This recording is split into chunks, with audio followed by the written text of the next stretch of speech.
오늘 우리에게 주신 하나님 말씀 마가복음 1장 9절에서 13절입니다.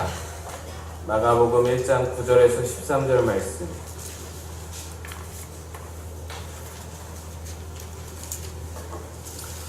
한 절씩 교독하겠습니다.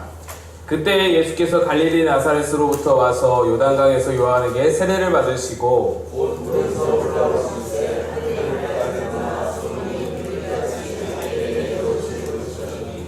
하늘로부터 소리가 나기를 너는 내 사랑하는 아들이라 내가 너를 기뻐하노라 하시니라. 함께 읽겠습니다. 광야에서 40일을 계시면서 사탄에게 시험을 받으시며 들짐승과 함께 계시니 전사들이 수종 들더라. 아멘. 할렐루야.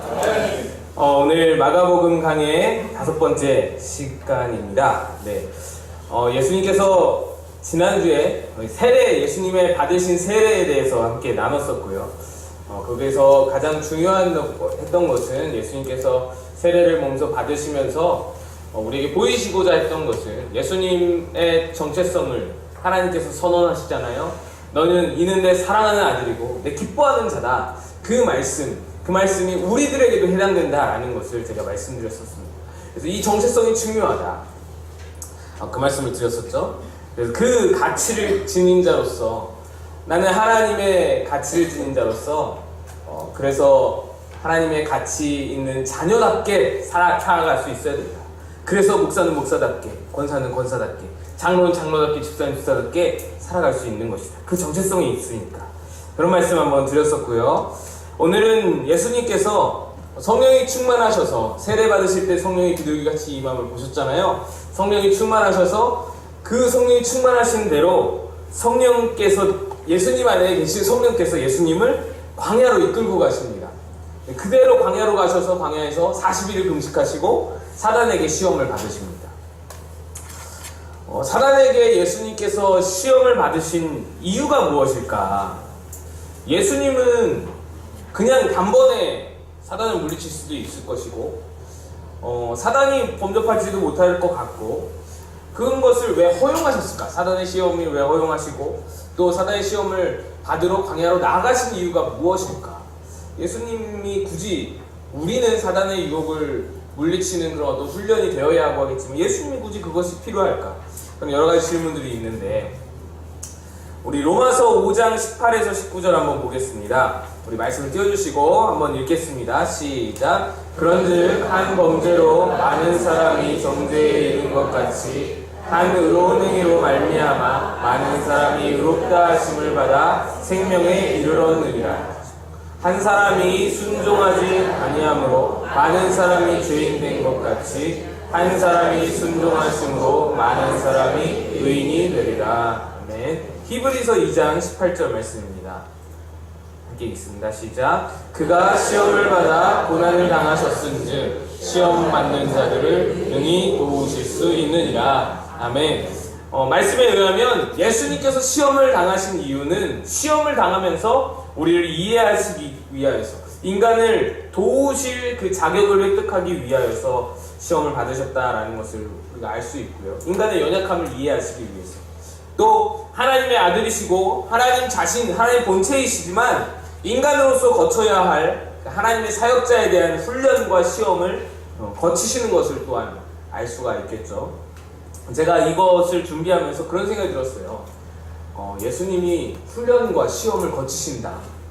예수님이 세례도 약간 통과 의례로 이렇게 지나신 것처럼 시험도 모든 하나님의 사역자들이 거치듯이 그렇게 예수님도 그것을 거치신다. 그것을 하나의 과정으로 거치신다. 이게 굉장히 저는 은혜가 되더라고요. 하나님의 아들이신데 하나님이 직접 보내신 하나님의 아들이신데 하나님의 아들에게 특권이 없구나. 특례 입학 그런 게 없구나. 하나님의 사역자로 그냥 바로 이렇게 특별 채용 그런 게 없구나. 예수님이라도 하나님의 아들이라도 과정을 다 겪어야 하시는 거구나. 이게 참 마음에 와닿았습니다. 어쨌든 예수님은 그런 어떤 하나님의 보내심을 따라서 훈련과 시험을 거치셨기 위하여서 이 시험을 받으셨다는 것이고요. 이 두 가지보다 다른 어떠한 것보다 저는 예수께서 시험을 받으신 그 정말 중요한 이유는 우리에게 모범을 보이시기 위함이다라고 생각을 합니다. 세례와 마찬가지로 우리에게 모범을 보이시기 위해서. 왜냐하면 인간들은 계속해서 시험을 당하잖아요. 계속해서 사단의 그 마귀의 유혹을 당하잖아요. 근데 그 유혹들을 이겨나갈 모범 답안이 우리에게 없단 말이죠. 우리에게는 시험을 치를 만한 그런 정답이 없습니다. 공부해야 하는데 공부할 만한 범위를 모르는 거예요. 우리는 어디를 어떻게 공부해야 될지 모르는 거예요. 그래서 시험이 오면은 그냥 오는 족족 그냥 당하는 것이죠. 쓰러지는 거, 낭패되는 것이죠. 그러니까 이 시험에 대한 사단의 시험에 어떻게 대처해야 할지를 예수님께서 모범 답안을 보여주시는 것이다. 이것이 저는 가장 맞는 답이라고, 맞는 말씀이라고 생각을 합니다. 예수님이 세례를 받으시고 광야로 가셔서 사단에게 시험을 받으셨습니다. 이 병행구절이라고 하죠. 마가복음의 이 시험 받으신 기사와 병행구절이 마태복음에도 있고 누가복음에도 있는데, 마태복음 말씀을 우리 한번 봤으면 좋겠습니다. 마태복음 4장 1절에서 11절 말씀입니다. 마태복음 4장 1절로 11절의 말씀. 왜냐하면 마가복음은 그냥 시험을 받고 들짐승과 함께 있었다가 천사의 수종을 받으시더라 하고 끝나버려요. 그 내용이 구체적으로 나와 있지 않습니다. 예수님이 어떤 시험을 받으셨는지 마태복음과 누가복음에 기록되어 있기 때문에 마태복음을 한번 보겠습니다. 마태복음 4장 1절에서 11절 말씀. 우리 조금 길지만 한 목소리로 함께 읽겠습니다. 시작. 그때에 예수께서 성령에게 이끌려 마귀에게 시험을 받으러 광야로 가사 40일을 밤낮으로 금식하신 후에 줄이신지라. 시험하는 자가 예수께 나와서 이르되 내가 만일 하나님의 아들이거든 명하여 이 돌들로 떡덩이가 되게 하라. 예수께서 대답하여 이르시되 기록되었으되 사람이 떡으로만 살 것이 아니요 하나님의 입으로부터 나오는 모든 말씀으로 살 것이라 하였느니라 하시니, 이에 마귀가 예수를 거룩한 성으로 데려다가 성전 꼭대기에 세우고 이르되 내가 만일 하나님의 아들이거든 뛰어내리라. 기록되었으되 그가 너를 위하여 그의 사자들을 명하시리니 그들이 손으로 너를 받들어 발이 돌에 부딪히지 않게 하리로다 하였느니라. 예수께서 이르시되 또 기록되었으되 주 너의 하나님을 시험하지 말라 하였느니라 하시니, 마귀가 또 그를 데리고 지극히 높은 산으로 가서 천하 만국과 그 영광을 보여 이르되 만일 내게 엎드려 경배하면 이 모든 것을 내게 주리라. 이에 예수께서 말씀하시되 사탄아 물러가라. 기록되었으되 주 너의 하나님께 경배하고 다만 그를 섬기라 하였느니라. 이에 마귀는 예수를 떠나고 천사들이 나와서 수종하니라. 아멘. 오늘 말씀은 승리하신 예수 그리스도입니다. 사단의 유혹과 시험을 이기신 예수 그리스도, 우리에게 사단의 유혹을 어떻게 이겨야 할지를 모범 답안을 보여주신 예수 그리스도. 세례를 받으신 예수님께서 성령에 이끌려서 광야로 가시고 그 광야에서 시험을 받으십니다. 이 광야의 시험의 말씀에서 중요한 것은 시험하는 자의 미끼와 의도를 파악하는 것입니다. 시험하는 자의 미끼와, 시험하는 자가 던진 미끼와 그 미끼를 던진 의도를 파악하는 것이 중요하다는 것이죠. 여러분, 제가 미끼 하면서 생각난 것이 있는데, 미끼를 던져본 것이고 이런 대사 혹시 기억이 나시는지 모르겠어요. 영화 곡성이라는 영화에 나오는 대사인데요. 곡성이라는 영화를 보셨는지 모르겠어요. 굉장히 좀 무섭고 괴상한 영화인데, 저도 그런 영화는 영화관 가서는 못 봐요. 왜냐면 무서운 장면 나오면 이렇게 귀를 막거나 이렇게 듣던 걸 이렇게 빼버려야 되거든요. 그러면 좀 덜 무섭잖아요. 그렇게 봐야 되는데 영화관 가서는 이러지 못하잖아요. 그러니까 이제 혼자서 이렇게 보고 그랬는데, 청년들 이제 목회해야 되니까 청년들이 하도 그 얘기 해가지고 한번 봤어요. 보는데 무서운 장면 나오면은 이렇게 이어폰 꽂고 있다가 이렇게 빼고 보면 좀 덜 무서워요. 여러분 참고하시면 좋을 것 같아요. 빼면 덜 무서워요. 근데 어쨌든 그 곡성이라는 영화에서 되게 히트를 쳤던 아이, 효진이라는 아이, 무엇이 중요한디? 뭐 이거 했던 그 아이의 아버지가 경찰이에요. 그 경찰관이 그 박도원 씨라는 영화 배우인데 그분이 황정민 그 무당 역을 맡았죠. 무당 역을 맡은 황정민에게 이렇게 이야기를 합니다. 아니 왜 하필 우리 딸내미냐고, 하고 많은 사람 중에 왜 우리 딸이냐고 이렇게 물어보니까 무당이 이렇게 말을 해요.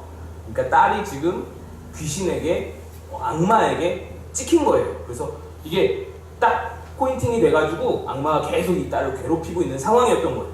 그래서 이 경찰이 우리 딸 왜 하필 우리 딸이냐고 그랬더니 그 무당이 이런 말을 합니다. 자네 낚시할 적에 뭐 어떤 게 걸려 나올지 알고 하는가? 그놈은 낚시를 하는 거예요. 뭐가 딸려 나올는지는 몰랐겠지도 그놈은 그냥 미끼를 던져둔 것이고 자네 딸내미는 그것을 확 물어본 것이요. 이렇게 이야기를 해서 이게 굉장히 유명한 대사가 되었죠. 이 곡성이라는 극 중에서 악마는 아무렇게나 미끼를 막 던진 거예요. 아무렇게나 미끼를 막 던졌어요. 악마는 어떤 사람이 그 미끼를 물지는 몰랐던 것이에요. 악마는 그 미끼를 누가 물지는 몰랐던 거예요. 낚시를 하면서도 그렇죠. 여러분 뭐 낚시를 잘 아시겠지만 송사리가 걸릴지 도톰 같은 월척이 걸릴지 모르면서 그냥 미끼를 던지는 겁니다. 몰라요. 뭐가 걸릴지는 몰라요. 그러나 미끼를 던지면서 확실한 것 하나가 있죠. 그 악마도 미끼를 던지면서 확실한 것 하나는 있죠. 아무나 걸려라. 아무나 걸려라. 넌 죽었어. 이런 어떤 의도.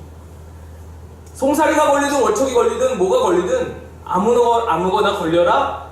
넌 내 밥이야. 이런 의도가 담겨있듯이 미끼를 던지면서 확실한 것은 누가 걸릴지는 몰라도 의도도 확실한 거예요. 던지는 의도. 그 던지는 의도는 미끼를 무는 자에겐 결코 좋은 의도가 아니죠. 절대 좋은 의도가 아닌 거예요. 여러분 어떠세요? 여러분은 이런 악의 존재들, 그런 어떤 사탄이 여러분에게 미끼를 던질 때 낚이지 않을 자신이 있으신가? 아니 이거 충분히 이길 수 있다. 그 영화의 악마가 굉장히 괴상하게 이제 나중에는 막 나오거든요. 진짜 뿔 달리고 뭐 와타시와 아구마 데스는 그러나 아무튼 뭐 그러면서 막 이렇게 막 괴상하게 막 나오는데 그 악마처럼 행동하고 악마처럼 말하고 누가 봐도 악마로 보이는 존재가 미끼를 놓아도 우리는 모르고 덥석덥석 무는 거예요. 이 미끼 자체로는 이게 나에게 좋은 건지 나쁜 건지 구별을 못하니까 그걸 무는 거예요. 근데 사단처럼 자신을 철저히 숨기고 완벽하게 위장하면서 아주 지능적으로 미끼를 놓는다면 우리가 과연 낚이지 않을 자신이 있는가, 우리에게. 그래서 미끼에 걸리지 않으려면 미끼보다 미끼를 던진 자의 의도를 파악하는 것이 굉장히 중요합니다. 이거 매우 어려운 일이에요. 굉장히 어려운 일이고 지금 설교 자체도 굉장히 어렵다는 걸 잘 알아요. 그래서 의도 자체를 파악하기 위해서는 굉장히 기도하고 신중하게 깨어있어야 한다는 것을 우리가 깨닫게 되는 것이죠. 어쨌든 그 의도를 파악하는 것이 중요하다. 무엇보다 중요하다. 지난주에 우리 세례 후에 성령 충만하셨던 예수님, 하나님께서 예수님의 정체성을 말씀하시고 삼위일체 하나님이 한데 모이셔서 그 아름다운 광경, 황홀지경이죠. 예수님 성령 충만하시고 육신으로는 세례를 받으시고 영으로는 성령으로 충만하시고 이 황홀지경의 이 상태, 그런 상태에 계셨던 예수님께서 성령에 이끌려서 광야로 나가신, 시험받으러 광야로 이끌려 오신 거예요. 40일 금식을 시키시고 금식을 다 마친 후에 마귀의 시험이 시작됩니다. 첫 번째 시험, 40일을 금식하신 예수님을 향하여서 사단이 이렇게 공격합니다. 너 능력 있지 않냐? 너 전지전능하지 않냐? 이 돌을 떡으로 만들어라 하는 시험이었죠. 여러분 다 잘 아시죠?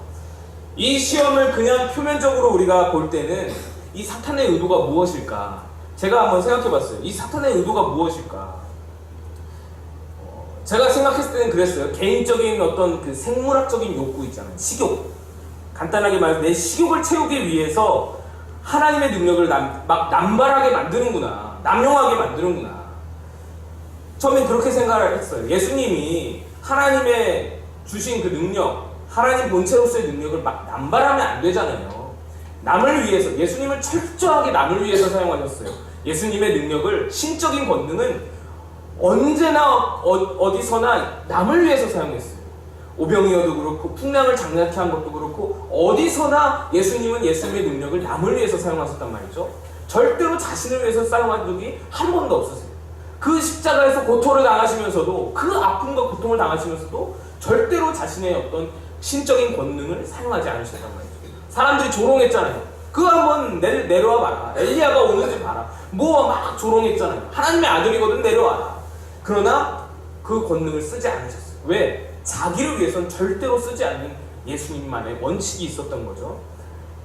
어쨌든 지금 저는 그것에 초점을 좀 두었어요. 이거 아닌가? 사탄이 예수님으로 하여금 하나님의 주신 권능을 내배채우는 데 좀 쓰게 만들게, 그래서 예수님을 넘어뜨리려고 하는 게 아닌가.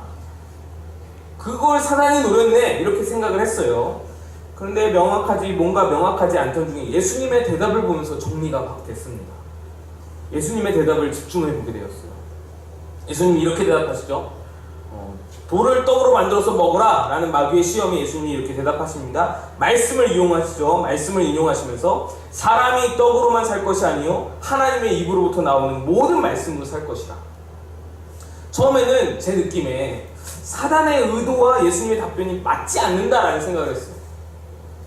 마귀는 능력으로 돌을 떡을 만든 것을 그 포인트로 뒀는데, 그래서 하나님 능력을 막 사용하는 거, 거기에 포인트를 둔 것 같은데, 예수님은 왜 먹는 걸 말씀하실까?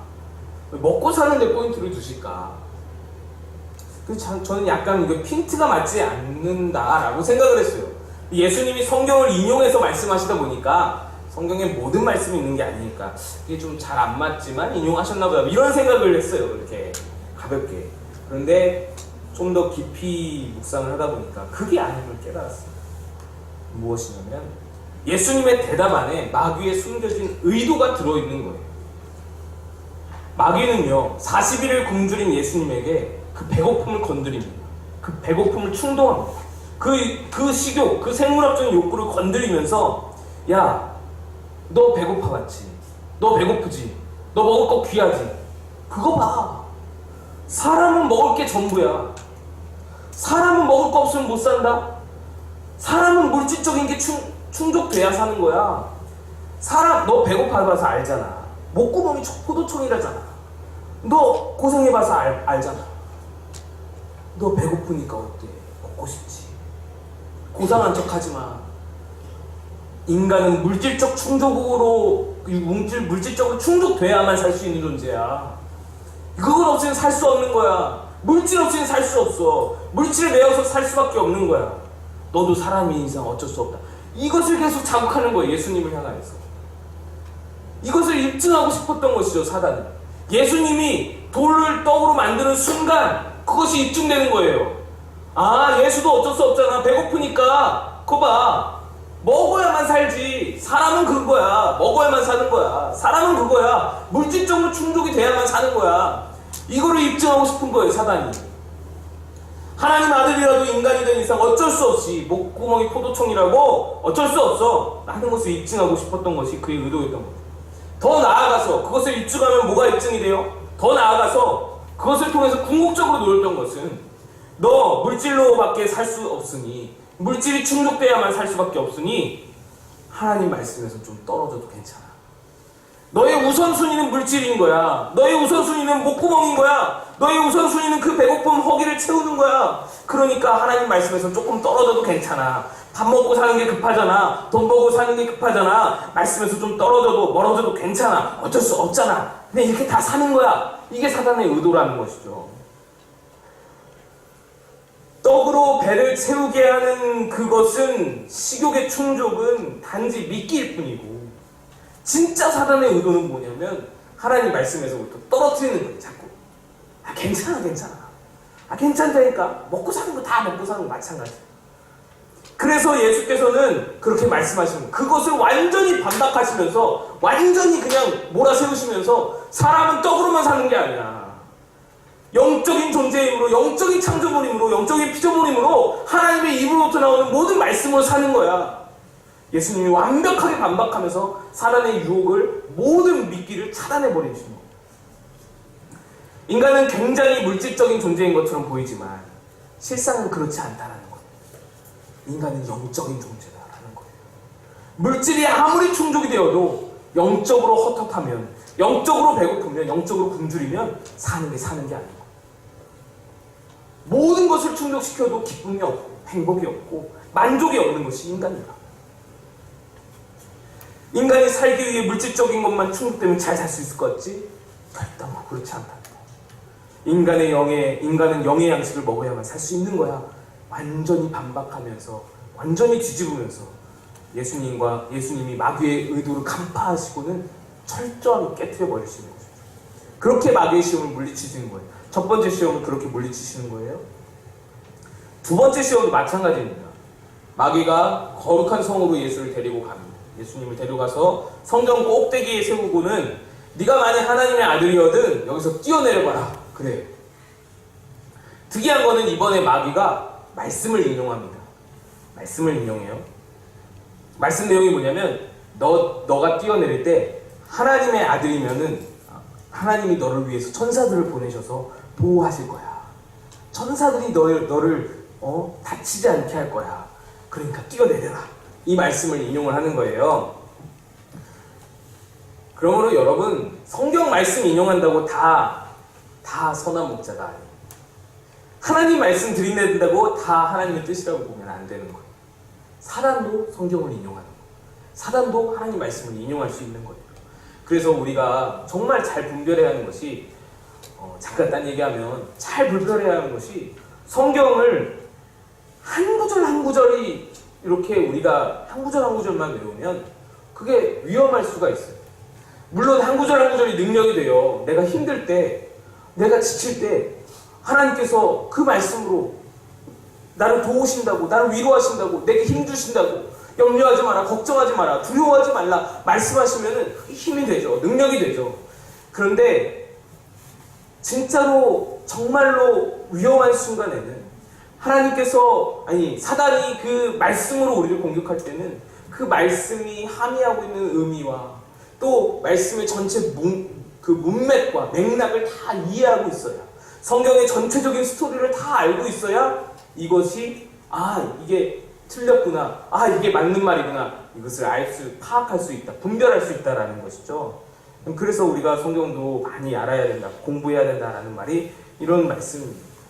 어쨌든 두 번째 시험의 의도가 무엇일까? 여러분, 성전 꼭대기에서 뛰어내리면 살아요, 죽어요? 죽죠. 예수님은 어떠세요? 예수님은 사세요, 죽으세요? 잘 모르시겠죠? 사실 것 같아요. 어떨지 모르겠어요. 그건 중요한 게 아니고. 그런데 사단은 그걸 노리는 거예요. 예수님은 떨어져도 안 죽는다 말을 하는 거잖아요. 천사들이 보호할 거다. 그러니 그렇게 살면은 사람들이 구름대처럼 너한테 몰려올 거야. 너 복음 전파해야 되잖아. 너 하나님 나라 건설해야 되잖아. 그 복음 전파해야 되는데 사람들이 학원에 확 모이면 어때? 간단하잖아.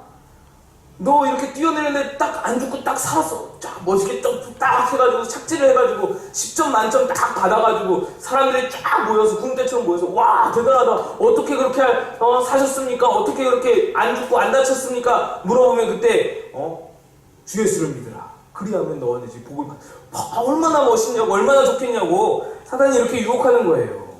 너의 인기, 너의 명예, 너의 관심, 사람들에게 관심받을 수 있는 기회, 너 사랑받을 수 있는 기회, 너 영웅이 되는 거야.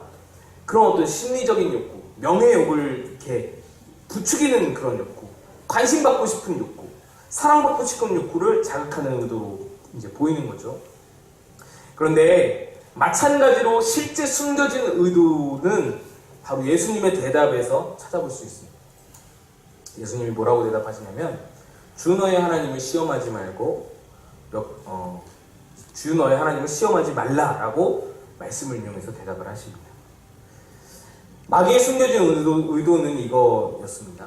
그러니까 너의 인기를 위해서, 너의 능력 과시를 위해서 하나님을 이용해라, 하나님을 시험해라 하나님의 능력을 이용해라. 하나님을 이용해서 너의 영광을 취해라.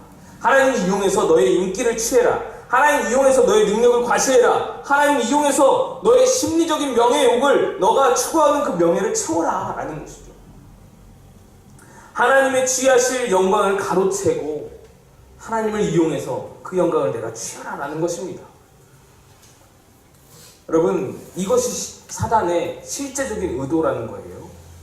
그래서 하나님 이용해서 명예를 취하고, 하나님 이용해서 돈 벌고, 하나님 이용해서, 교회를 이용해서 자기 이익을 취하고, 교회를 이용해서 자기가 높아진다 하는 것은요 100% 마귀의 유혹입니다. 절대로 불변입니다. 수많은 목사님들이 여기에 넘어지죠. 수많은 교회 앞에 선자들이 이것으로 넘어집니다. 교회를 이용해서 돈벌이로 사용하고, 하나님을 팔아서 내 돈벌이, 내 이익, 내 유익, 내 명예, 내 인기, 이것에 넘어지는 거예요. 이 마귀의 속임수인 것을 알아야 합니다. 세 번째 시험도 똑같습니다. 사단은 예수님을 높은 산으로 끌고 가서 천하 만국과 그 영광을 보여주면서 나에게 엎드려 경배하면 이 모든 것을 너에게 주겠다라고 말합니다. 뻥이죠. 사단이 거짓말하는 겁니다. 천하 만국의 주인은 하나님이신데 어디 자기가 주고 말고 하나. 자기가 주인인 듯이 자기에게 경배하면 주겠다고 시험을 합니다. 이번에는 의도를 노골적으로 드러냅니다. 숨기지 않고 드러내요. 그 의도가 뭐냐면 하나님에 대한 경배를 철회하고 마귀를 경배하게 하는데 그 목적과 의도가 있는 거예요. 그것이 예수님의 대답에도 분명히 나타나 있습니다. 사단아 물러가라. 기록되었을 때 주 너의 하나님께 경배하고 다만 그를 섬기라 하셨느니라. 이제 마지막 시험은 노골적으로 자기의 의도를 드러내지만 그것이 다르지만 앞에 두 시험과 마찬가지로 여전히 미끼는 던집니다.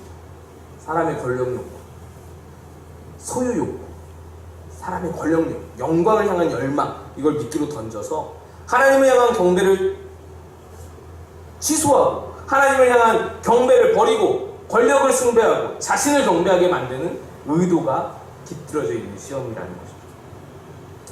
여기에서 이 세 가지 시험에서, 마귀의 세 가지 시험에서 우리가 주의를 기울이고 살필 것이 있습니다. 공통적으로 드러나 보이는 미끼가 있고 철저히 감추어둔 숨겨진 의도가 있다는 것을 우리가 알아야 돼요. 식욕을 자극하고 식욕을 채우라고 하고 명예욕을 채우라고 하고 권력욕과 소유욕을 채우라고 미끼를 던지면서 그가 노렸던 것은 결국 하나님과 멀어지게 하는 거예요. 내 욕구를 채우라고 이렇게 자극하면서 미끼를 던지면서 진짜 의도는 하나님과 멀어뜨리게 만드는 거예요. 여러분, 사단의 의도는 언제나 여기 있습니다. 사단의 목적은 언제나 여기에 있습니다. 하나님과 멀어지게 하는 거예요. 하나님과 거리를 떼어놓는 거예요. 그런데 여기서 더 심각한 것은요, 사단이 미끼로 던지는 것들이 다 눈에 어떤 빤히 보이는 죄악들, 우리가 누구나 인정하는 뭐 음란이라든지 살인이라든지 뭐 그런 어떤 흉악한 범죄가 아니고 교회 안에서도 충분히 이해가 되는 그런 어떤 문제들이라는 거죠.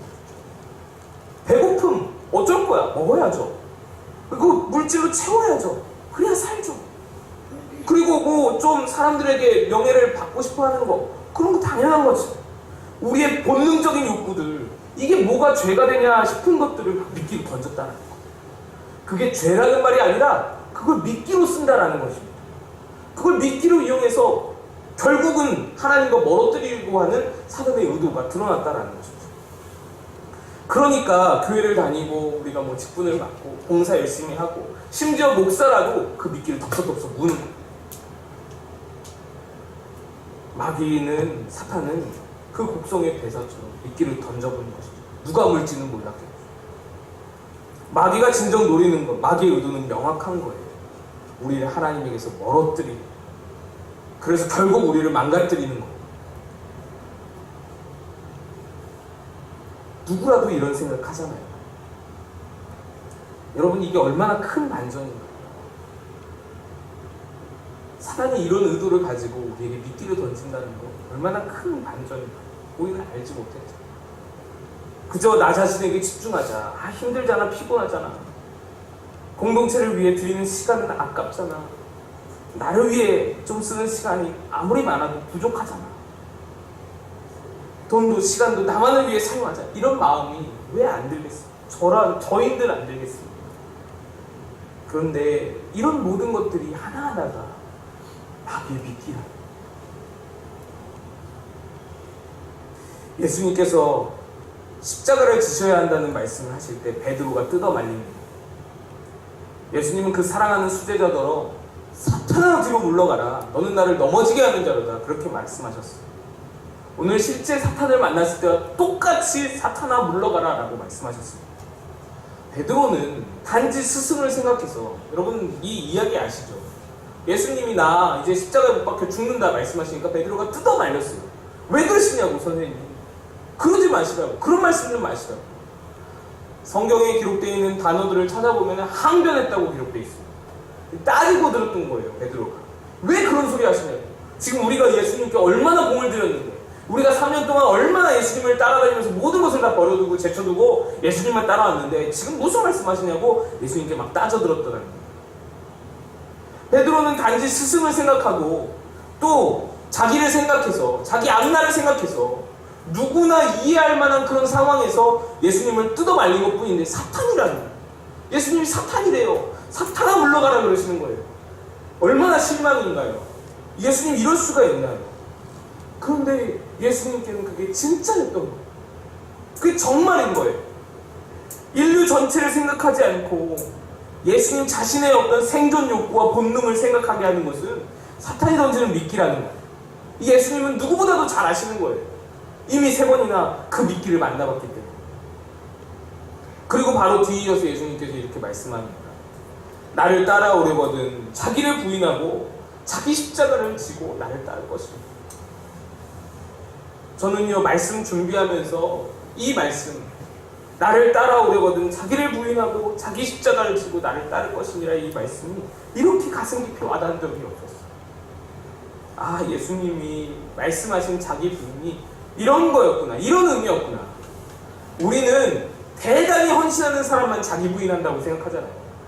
뭐 목사님 중에서도 되게 성자 같은 목사님, 되게 훌륭한 목사님만 자기 부인하고 십자가를 지고 예수님을 뒤따를 것이라고 생각을 하잖아요. 그리고 대충 그냥 어떤 목사님은 그냥 적당히 그냥 있는 목사님들은 뭐 그런 거 그냥 어느 정도만 조금 자기 부인하고 어느 정도는 자기 욕구 채울 것들 잘 채우고 그렇게 생각을 하잖아요. 예수님은 그런 의미로 말씀하신 게 아니었어요. 자기 부인을 해야만 사탄의 미끼에 걸려들지 않을 수 있다. 자기 부인을 해야만 사탄의 유혹에 넘어지지 않을 수 있다. 자기 부인은 굉장히 큰 헌신을 의미하는 게 아니라 오히려 사탄의 공격을 방어하는 기본적인 방어적 태세이다. 이걸 예수님이 말씀하시는 거예요. 이 기본 중에 기본이다라는 거예요. 나를 비우라라는 거예요. 내 욕심 내려놓으라라는 거예요. 자기를 비워라, 자기를 부인해라라는 거예요. 이게 기본이다. 사탄의 유혹에 의해서 방어하려면 그걸 갖춰야 돼요. 사탄의 시험에서 승리할 수 있는 비결 무엇일까요, 여러분?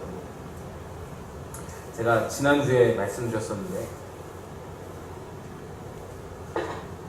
우리 안에 정체성의 확립이 먼저 되어 있어요. 예수님께서 세례 받으시면서 하나님께서 예수님에게 말씀하셨죠. 아들, 내 사랑하는 아들이다. 내 기뻐하는 자다. 공식적인 선언이 있었어요. 예수님의 정체성이었죠. 그리고 그것은 우리에게도 동일하다고 말씀을 드렸습니다. 하나님이 내게 부여하신 가치, 그거에 대해서 바로 알면 유혹이 와도 유혹으로 다가오지 않는다라는 거예요. 하나님이 내게 부여하신 가치가 있는데 그깟 돈 얼마 몇백만 원 이거 별로 가치 없게 느껴지는 거예요. 하나님이 내게 주신 가치가 어마어마하니까. 하나님이 내게 주신 자녀의 그 직분이 어마어마하니까. 우리는 얼마짜리라고요? 예수님짜리. 우리 예수님짜리니까 그거 돈으로 유혹해도 돈 몇 푼이 별로 그렇게 크게 다가오지 않는다는 거예요. 우리 정체성이 중요한 거예요. 이렇게 중요합니다. 아빠가 대기업 회장이에요. 그러면은 그 딸내미가 문방구에서 500원짜리 뭐 볼펜 하나 훔치고 이러겠어요? 아빠가 대기업 회장인데 누가 친구가 야 이거 좀 한번 이거 한번 써보자, 이거 한번 우리 같이 한번 훔치자 이렇게 유혹을 해도 야 우리 아빠 대기업 회장이야, 내가 사줄게, 이렇게 나오지 않겠어요? 하나님이 우리에게 부여하신 정체성, 하나님의 자녀라는 정체성, 우리 하나님이 만왕의 왕이시고 나는 그의 자녀라는 그 정체성이 우리 안에 확실하게 있으면은, 자리 잡혀 있으면은 어떤 유혹도 무서울 게 없는 거예요. 두려울 게 없는 거예요. 든든한 겁니다. 그래서 나는 예수님 자리에, 이게 중요한 거예요. 그 다음에 우리 시험을 이길 수 있는 중요한 것, 두 번째는 말씀인 것이죠. 기본적으로 다 아시는 것입니다. 사단이 시험할 때는 예수님처럼 말씀으로 이겨내야 된다. 근데 사단도 말씀으로 시험을 하잖아요. 사단도 말씀으로 유혹을 하잖아요. 그걸 볼 때 말씀만으로는 대적할 수 없고 기도하면서 사단의 의도를 꿰뚫어 볼 수 있는 영적인 분별력이 있어야 해요. 기도와 말씀은 늘 같이 있어야 한다는 것이죠. 세 번째는 오늘 예수님의 그 의도를 파악하시고 베드로에게 하셨던 말씀, 자기를 부인하고 자기 십자가를 지고 나를 따를 것이다. 예수님 말씀처럼 자기를 부인할 수 있어야 하는 것. 자기 부인은 어떤 대단한 성자들이나 대단한 목사님들만 할 수 있는 것이 아니고 그분들만 해야 하는 영역이 아니고 사단의 유혹을 이겨내려면 최소한으로 갖춰야 할 방어 태세가 바로 자기 부인이다. 내 욕심 내려놓는 것. 왜? 사단이 사용하는 모든 미끼가 다 내 탐욕에 들어있거든. 내 무력에, 내 명예욕에, 내 권력욕에, 이것들을 다 미끼로 쓰는 거죠. 미끼에 넘어가지 않으려면 나를 부인해야 한다는 예수님 말씀대로 내 욕심 버려야 하는 거죠. 예수님께서 이렇게 시험을 이기셨습니다. 예수님께서 이렇게 3번의 사단의 시험을 이기셨어요. 그리고 나서 어떤 일이 있었느냐? 13절을 보시면 광야에서 40일을 계시면서 사단에게 시험을 받으시며 들짐승과 함께 계시니 천사들이 수종들더라. 이렇게 시험에서 승리하시고 어떤 일이 있었냐면 천사들이 수종을 들었습니다. 영광스럽죠. 물론 천사들 입장에서 당연한 일이지만 천사는 하나님과 그 백성을 섬기는 것이 그들의 임무니까 당연한 일이지만 어쨌든 예수님께서 천사들의 호의를 받으시면서 영광을 받으시는 거예요. 지금 영화롭게 지금 서 계시는 것입니다. 사단의 둘째 시험의 미끼가 명예였어요. 사단의 마지막 시험의 미끼가 권력이었어요. 사단에 던지는 그 미끼로 높아지는 것이 아니라 사단이 던지는 미끼를 넘어서서 진정한 영광스러운 삶에 이룰 수 있음을 우리에게 보이시는 것이죠. 예수님이 사단에 던지는 미끼 때문에 높아지는 건 잠깐이고 그 잠깐 높아지려고 그 사단의 미끼를 탁탁 물었다가 금방 또 쇠락해버리는 수많은 사람들을 우리가 보잖아요. 그러나 그것을 넘어서면 하늘의 영광으로 우리를 영화롭게 하시는 거예요. 하늘의 영광으로 우리를 높여주시는 것이다. 하늘의 명예로 우리를 높여주시는 것이다. 이것을 예수님이 보여주시는 거예요. 누가복음의 이 사단의 시험 병행 구절에 의하면 이런 말씀이 나옵니다. 누가복음 4장 13절 말씀인데 마귀가 모든 시험을 다 한 후에 얼마 동안 떠나니라. 이 말씀이 무슨 말씀인가? 사단이 얼마 동안 떠나 있는다고 말씀하는 거예요. 예수님을 시험했던 사단이 예수님에게 완패를 하고는 3대0 완패를 하고는 아이고 졌다 이제 포기한다 그러고는 떠나버린 것이 아니라 없어진 것이 아니라 얼마 동안 떠나 있다라는 거예요. 언제든 예수님을 다시 공략하려고 다시 틈을 보려고 언제든 지켜보고 있다는 거예요. 예수님의 그 공생의 십자가 부활을 주제로 한 뮤지컬 지저스 크라이스트 슈퍼스타라는 뮤지컬이 있어요. 그것이 이제 예수님을 주제로 한 공연인데 예수님 시험 받으시는 장면이 나와요. 근데 거기 뮤지컬 보면 사단이 예수님을 시험하다가 이제 실패하잖아요. 3대0으로 졌어요. 근데 사단이 퇴장하지를 않아요. 무대 뒤로 퇴장을 하지 않아요. 사단이 예수님 십자가 지시는 그 순간까지 대사는 없지만 계속 무대 위에 남아있어요. 그래서 나무 뒤에 숨어있고 뭐 군중들 속에 숨어있고 어디 집 뒤에 숨어있고 계속 따라다니는 거예요. 예수님이 누구 사마리아 여인을 만날 때 그 뒤에 숨어있고 예수님이 또 뭐 바리새인들과 논쟁할 때 그 뒤에 숨어 있고 언제든 계속 틈을 보는 거예요. 여러분 누가복음 4장 13절에 바로 그것을 말하는 것입니다. 이거 굉장히 무서운 이야기, 굉장히 두려운 이야기죠. 사단은 언제 어디서나 우리를 시험할 수 있다는 걸 말하는 거예요. 틈을 보고 있다는 거죠. 우리가 생각할 때 은혜를 충만히 받으면, 성령으로 충만하면 사단의 시험이 없을 것이라고 생각을 하잖아요. 근데 이것을 완전히 깨버리는 게 예수님의 말씀이었어요. 예수님이 성령 충만하여서 시험 받으러 가셨어요. 은혜 충만하다고 시험이 없는 게 아니라는 거예요.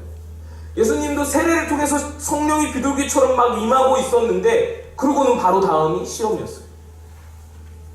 마가복음에도 성령이 예수님을 광야로 몰아갔다고 말씀합니다. 예수님의 시험은 성령이 없을 때 찾아온 것이 아니라 성령께서 시험의 자료를 이끌어 가신 게 맞는 거예요. 성령이 임하면 다 끝난 게 아니고 성령이 임하면 그때부터 시작인 거예요. 성령이 임하면, 은혜가 임하면, 우리가 은혜를 충만히 받으면 그걸로 다 끝난 게 아니고요, 완성이 아니고 그때부터 시작인 거예요. 그때부터 사명을 감당해야 하고, 그때부터 시험을 이겨내야 하고, 그때부터 유혹을 이겨내야 하고, 그때부터 일을 해야 하는 거예요. 그때부터 믿음을 발휘해야 하고, 그때부터 봉사를 해야 하고, 그때부터 사단의 어떤 그 유혹들을 하나님의 권능으로 이겨낼 그런 어떤 자리로 우리를 이끄시는 것이죠. 그래서 은혜만 받는 게 중요한 게 아니에요. 은혜 받고 나서가 더 중요한 겁니다. 은혜 받았으면 자기 부인의 삶으로 고쳐줘야 되는 거예요. 내 안에서 변화가 있어야 하는 것입니다. 은혜를 받았으면 내 정체성이 명확해져야 하는 거예요. 난 하나님의 아들이야, 난 하나님의 딸이야. 이런 거에 난 휘둘리지 않아. 이런 거에 난 흔들리지 않아. 누가 나에게 뭐라고 했다고, 그 나를 비난했다고 내 마음이 흔들리지 않는 거예요. 누가 뭐 나에게 유혹한다고 그걸로 흔들리지 않는 거예요. 누가 나에게 뭐라고 했다고 그걸로 화내고 분노하지 않는 거예요. 은혜 받고 나서가 중요한 거예요. 내 안에 변화가 있어야 하는 거예요. 성령이 충만했으면 그 다음에부터 시작이 된다라는 것이죠. 여러분, 우리 마고 꿈꾸는 교회가 은혜 받아서 행복하잖아요. 은혜 받아서 우리 충만하잖아요. 교회 나오고 싶으시고, 제가 그런 말씀 많이 들었어요. 교회가 행복하고 나오면 평안하고. 저는 그렇게 생각합니다. 지금 이 사단이 노리는데, 지금도 사단은 우리를 언제 어느 때 무너뜨릴까 틈을 엿보고 있다는 것이죠. 예수님의 틈을 엿보고 있었던 사단이 우리라고 안 보겠어요. 우는 사자와 같이 삼킬자를 두루 찾는다고 하셨는데 지금도 우리를 계속해서 바라보고 틈을 엿보고 있는 것이죠. 그래서 은혜 받았을 때 결단이 필요한 거예요. 은혜 받았을 때 시작해야 하는 것이죠. 습관적으로 짓는 죄도 끊어내야 하는 것이고, 은혜 받았을 때 내 안에 욕심도 좀 덜어내야 하는 것이고, 은혜 받았을 때 내 안에 자기 부인도 좀 결단해 보는 것이고, 변화와 결단이 일어나야 사단이 범접하지 않는 것이죠. 변화와 결단이 일어나야 사단이 범접할 수 없는 것이죠. 오늘 예수께서 본을 보이신 대로 우리 사단의 미끼를 알아채고 그 의도를 간파하여서 승리하실 수 있는 우리 마법 꿈꾸는 교회 여러분 다 되시기를 축복합니다. 우리 함께 찬양하겠습니다.